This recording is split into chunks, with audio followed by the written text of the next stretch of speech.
Assalamualaikum warahmatullahi wabarakatuh. Perkenalkan, nama saya Fajar Aditya Rahman dengan NIM 24109112100021 dari Fakultas Kedokteran dan Ilmu Kesehatan Universitas Lambung Mangkurat, Program Studi Kedokteran, Program Sarjana. Jadi pada kesempatan ini saya akan menjelaskan mengenai anatomi permukaan. Jadi sebelum dimulai, apa itu anatomi? Anatomi adalah cabang ilmu biologi yang mempelajari struktur tubuh makhluk hidup, termasuk manusia, hewan, dan tumbuhan. Dalam anatomi dipelajari susunan bagian-bagian tubuh, mulai dari organ, jaringan, hingga sel, serta hubungan antara bagian-bagian ini. Tujuan utama dari ilmu anatomi adalah untuk memahami bagaimana tubuh dibentuk dan bekerja secara fisik. Kata anatomi itu berasal dari bahasa Yunani, yaitu anatome. Kata ini terbentuk dari dua kata dasar, ana dan tome, yang jika digabung akan memiliki makna memotong, yang juga berarti bahwa anatomi itu ilmu yang mempelajari tubuh dengan memotong atau memisahkannya menjadi bagian-bagian yang berbeda dan lebih kecil.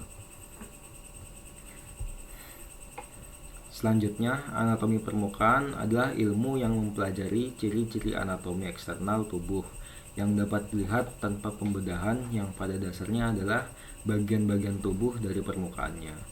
Anatomi permukaan juga disebut anatomi visual atau anatomi superficial.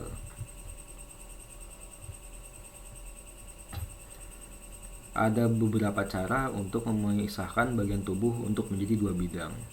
Pertama adalah bidang median atau sagittal, yang membagi tubuh menjadi dua bagian, yaitu kiri dan kanan. Kedua adalah bidang horizontal atau transversal, yang membagi tubuh menjadi dua bagian, yaitu atas dan bawah. Dan yang ketiga dan yang terakhir adalah bidang frontal atau corona, yang membagi tubuh menjadi bagian depan dan belakang. Anatomi manusia umumnya dibagi menjadi beberapa bagian, yaitu kecaput yang berarti kepala, yang merupakan bagian vital yang terdapat otak di dalamnya. Kolum yang berarti leher yang menghubungkan kepala dengan batang tubuh. Trunkus yang berarti batang tubuh yang merupakan anggota tubuh selain kepala, leher, lengan, dan tungkai, yang terdiri dari toraks yang berarti dada yang terdapat organ jantung dan paru-paru di dalamnya. Abdomen yang berarti perut yang berisi organ-organ pencernaan dan ekskresi seperti usus besar, usus halus, limpa, ginjal, hati, dan pankreas. Pelvis yang berarti panggul yang terdapat organ reproduksi dan tempat akhir dari saluran ekskresi. Membrum superius yang berarti anggota badan atas yang terdiri dari brachium yang berarti lengan atas, antebrachium yang berarti lengan bawah, dan manus yang berarti tangan. Membrum inferius yang berarti anggota badan bawah yang terdiri dari femur yang berarti tungkai atas, crus yang berarti tungkai bawah, dan pes yang berarti kaki. Lebih rincinya, di bagian tubuh manusia terpisah lagi menjadi lebih banyak bagian. Kalau dilihat dari bagian depan, kepala dipisah menjadi dua bagian, yaitu tengkorak dan wajah. Pada dua bagian itu sendiri bisa dipisahkan lagi menjadi lebih banyak bagian, yaitu dahi, mata, telinga, pipi, hidung, mulut, dan dagu. Pada batang tubuh terdapat bagian yang lebih spesifik lagi seperti payudara dan pusar.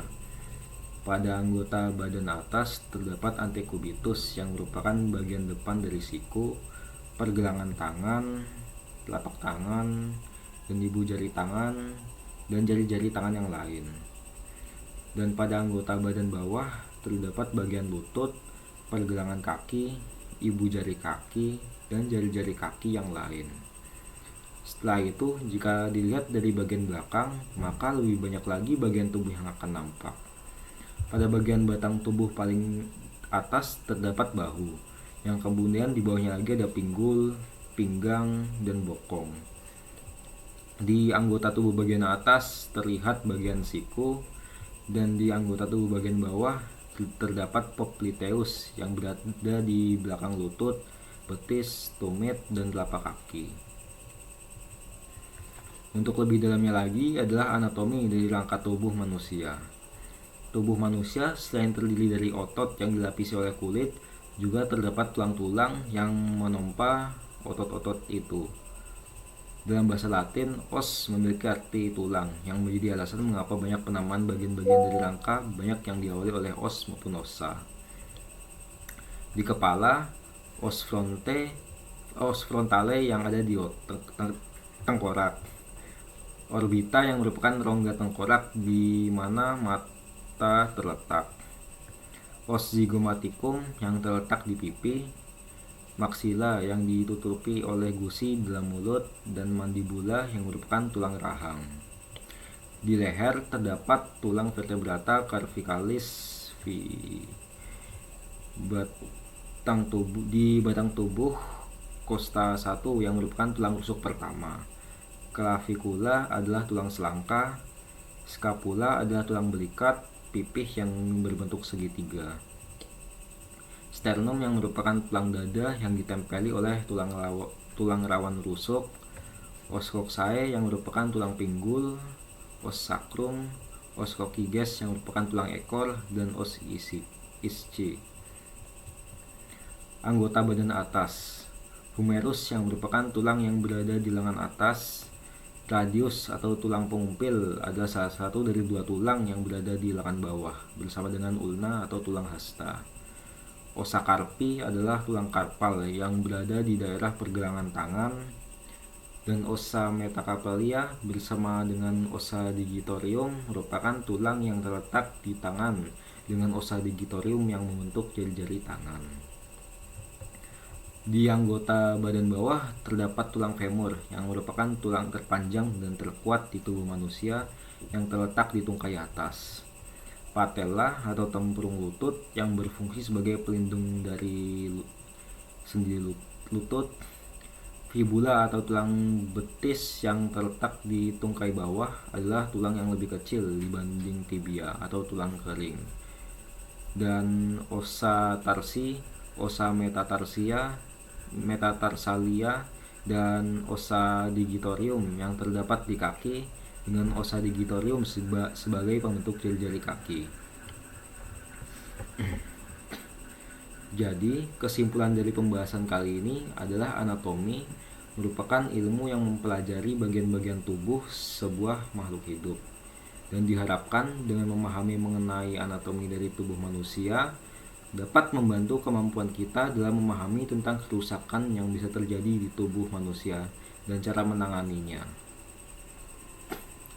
Dan juga semakin mendekatkan kita kepada Tuhan, karena kompleksitas dari tubuh manusia merupakan bukti nyata dari penciptaan dan desain oleh Tuhan yang diberikan kepada alam semesta.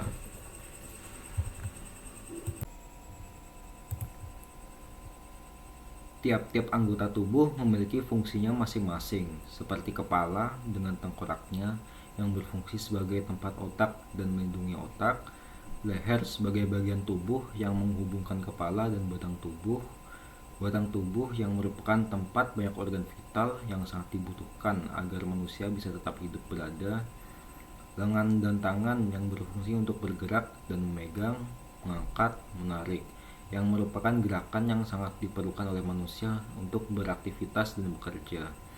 Tungkai dan kaki yang berfungsi untuk melakukan pergerakan berjalan dan berlari yang sangat dibutuhkan oleh manusia untuk berpindah tempat. Tanpa bagian-bagian tubuh tersebut, kualitas hidup seseorang manusia akan sangat terpuruk atau bahkan bisa dapat menyebabkan kematian.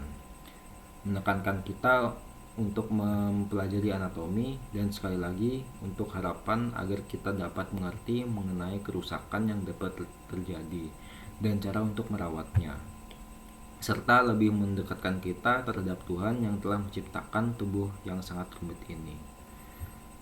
Itu saja dari saya kali ini. Mohon maaf jika ada kesalahan dari saya selama penjelasan, dan terima kasih telah menonton. Wassalamualaikum warahmatullahi wabarakatuh.